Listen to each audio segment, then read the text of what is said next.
Hello folks, Fuzzfinger here and welcome back to our Let's Play for Final Fantasy X. So we've just gone around Via Purifico here, which is a dungeon in Bevelle.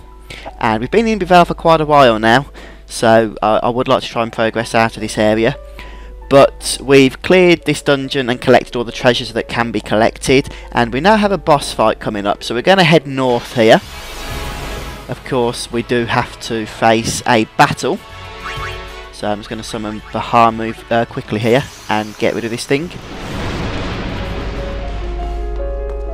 Yeah, so as I was saying, we want to head north here. We can see the objective marker. And man, what is it with all these bloody battles? I'm not going to bother editing this because I'll probably be here all day if I do that. One thing I have noticed is that Impulse doesn't one-shot this thing. So I think maybe a Thundergar spell could do the trick for us. Let's find out, shall we?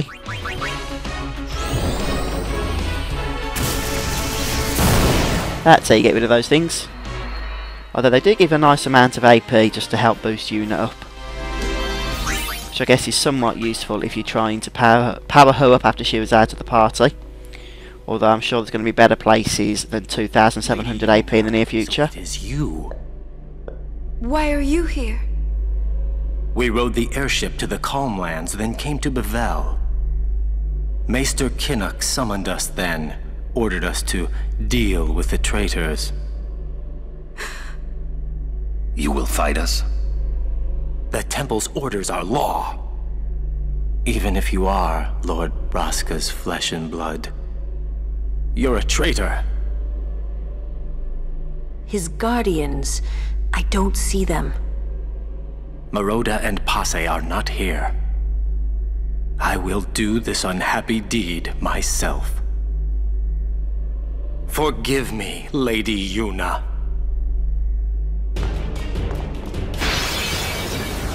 Right, so we have 3 Aeons to deal with in this battle. The first of which is Grothia, who is an Ifrit type Aeon. In fact, I'm pretty sure it is Ifrit. This dude just calls him by a different name. The reason being, we can't summon Ifrit while this guy is out, Your Aeons against mine. since only one Ifrit can be out at any one time. Oh, look, he's already got his overdrive gauge filled up. It's not very pleasant, is it? So, we're going to summon Shiva to begin with.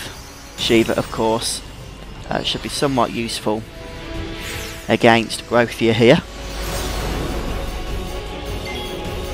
And we're going to start off with a Diamond Dust. Now, this guy has 8,000 hit points, which isn't a massive amount. In fact, we've just one-shot it, so it isn't a massive amount at all.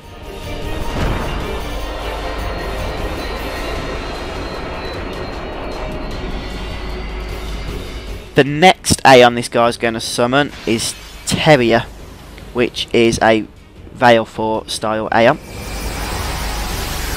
And I'm going to use Bahamut against him because Bahamut can't be summoned for the final battle here, seeing as how it is against Bahamut Aeon. So we've got Bahamut here and we have his overdrive all ready to go. This Aeon we're fighting has 12,000 hit points. Bahamut can actually go over the maximum damage of 9999 with his overdrive. Whether he will or not on this occasion is yet to be seen. But this is the first time I get to see this animation in this playthrough.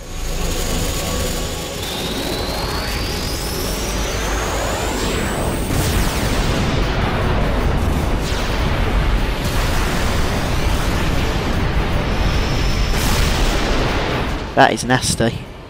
8,600 damage. So we've got about 3.5k left to take off this thing.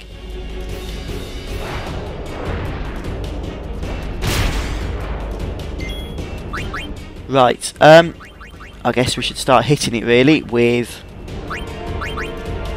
black magic spells. One more of those should do the trick, I would say. and we might even get another overkill.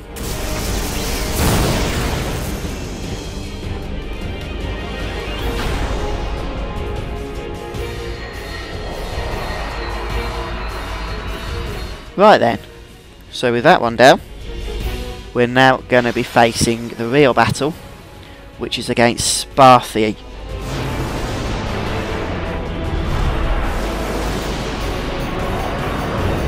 And Sparthy can be quite tough. We might even need to get through a couple of Aeons here, since his overdrive ability is probably going to one-shot us.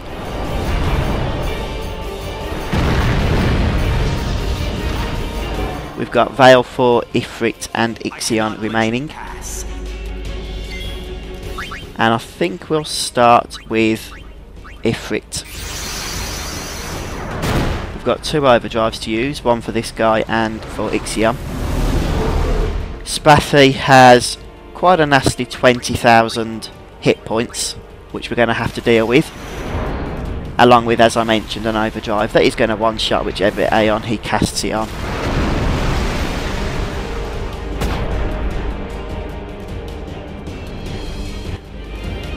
And here comes the countdown to his Mega Flare. So I think we should dismiss Ifrit for now, because we might even get to do another 10k damage with what's his name, Ixion. If of course we can get it off before bringing him out. So before we see a Mega Flare on him.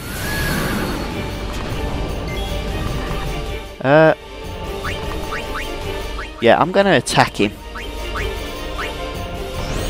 Because if it does 999 damage his overdrive, then we should be able to kill him.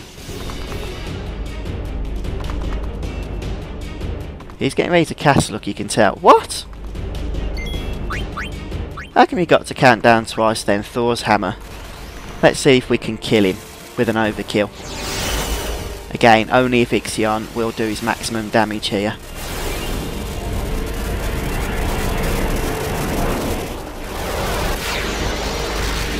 Does he?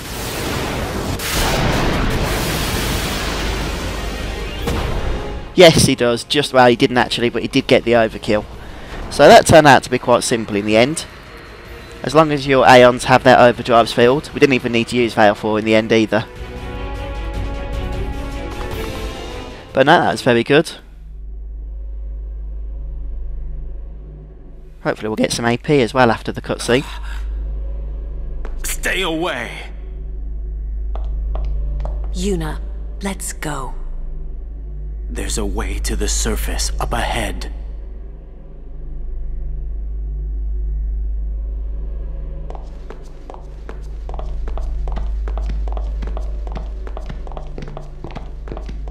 Your pilgrimage is over.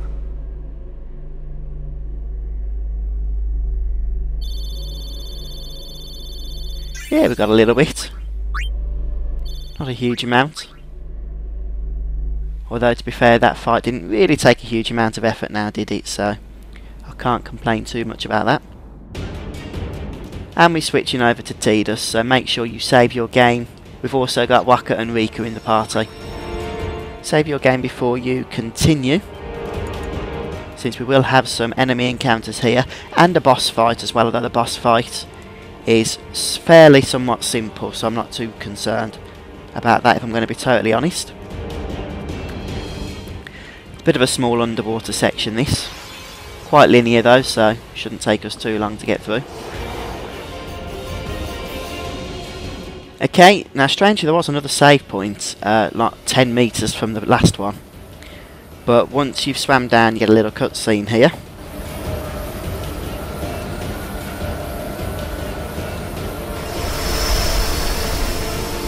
And the Faith comes and does something perhaps for us. Oh, look what it is. It's this guy we defeated earlier on the airship.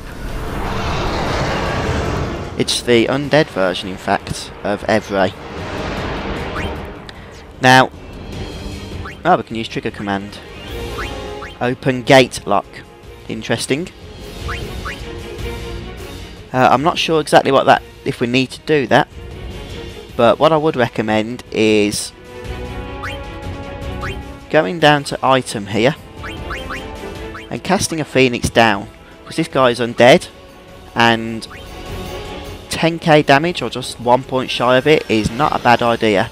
Well, 8,100. And we'll do it again. You get this in a lot of Final Fantasy games where one enemy can be defeated quite easily. That was simple enough. Possibly the easiest boss battle so far in the game, I would say. Wouldn't you?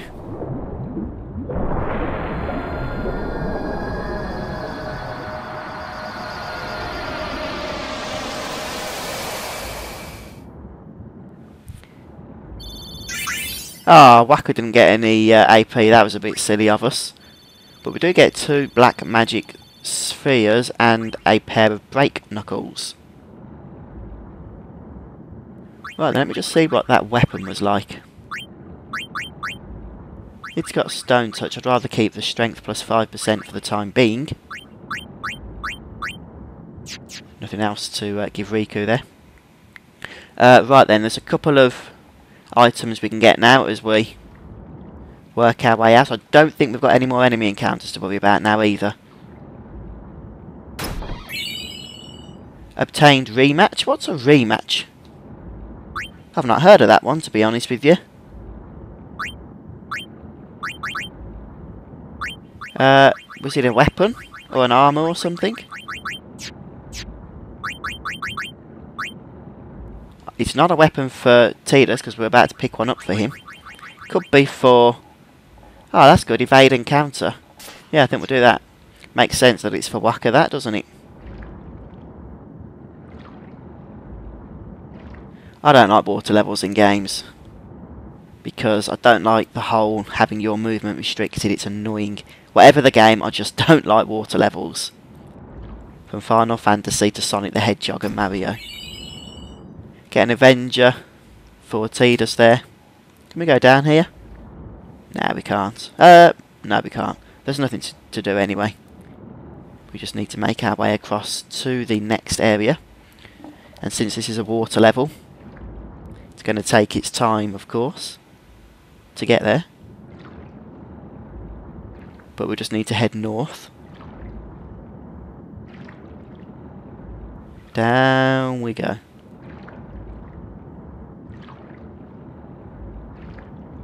There we go. Almost there. I know Tidus and Wacko can hold their breath, but what about poor Riku? I mean, she's not a blitzball player, is she? Not that I know of, anyway. Right then. What's next? Hey? We're still in Bevelle. And we're not leaving just yet, I would say. Uni! You're alright? We were so worried. It's good to have you back. Thank you.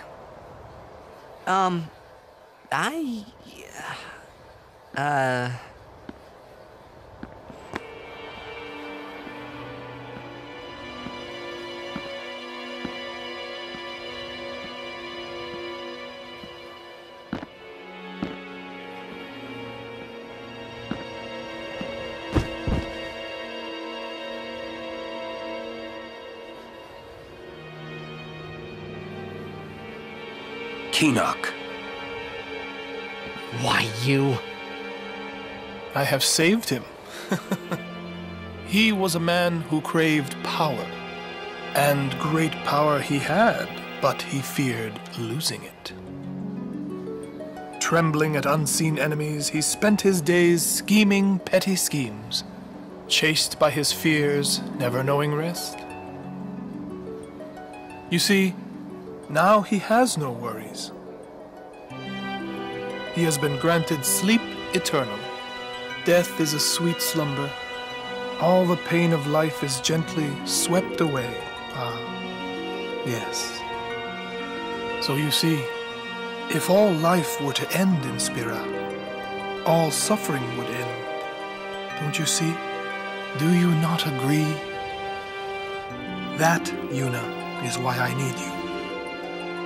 Come, Lady Yuna. Come with me to Zanarkand, the lost city of the dead. With death on our side, we will save Spira, and for this, I will take from you your strength, Yuna, your life, and become the next Sin. I will destroy Spira. I will save it. You're totally nuts!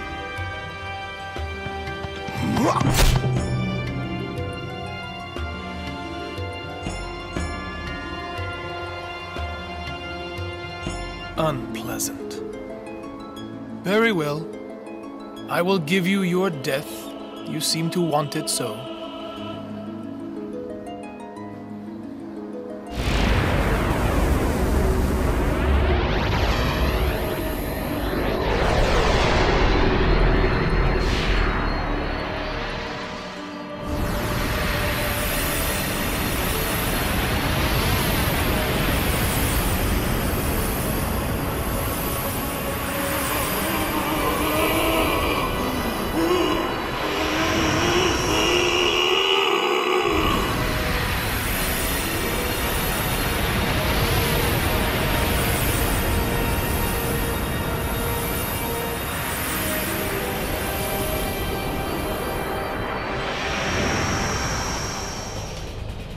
Run! Protect Yuna!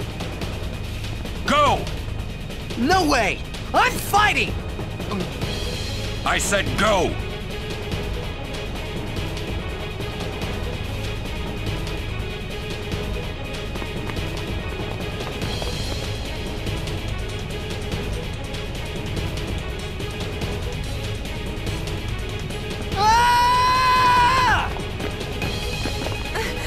I won't leave Kamari behind! He is a guardian. Protecting you is everything. Orin! That's right! We're all guardians! Yeah, and you know what that means?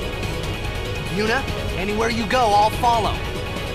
Anywhere I go? Yeah, anywhere. Well then, let's go! Hey, Kamari!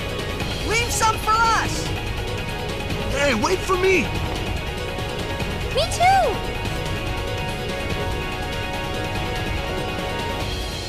I'll go too.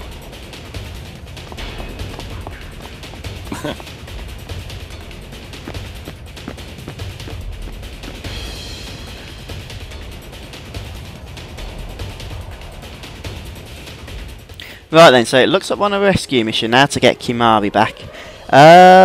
But I think we're going to finish off here today, just before our battle with Seymour next time. What I would recommend is you use this save point along with this whole area here where Awaka is standing to level up your characters a bit, because there's some tough enemies that give some nice amounts of AP, so you might want to use that to your advantage. But anyway folks, that's it for today, so please don't forget to subscribe to the channel and comment, let me know what you guys thought of this episode. I'll see you next time anyway for more Final Fantasy X. Please do join me for that as we battle Seymour. Things are getting exciting now, and we're well getting close to the end of this game, at least the story part of it. So let's keep at it, shall we, and complete the whole story before moving on to more optional stuff. See you soon guys, take care.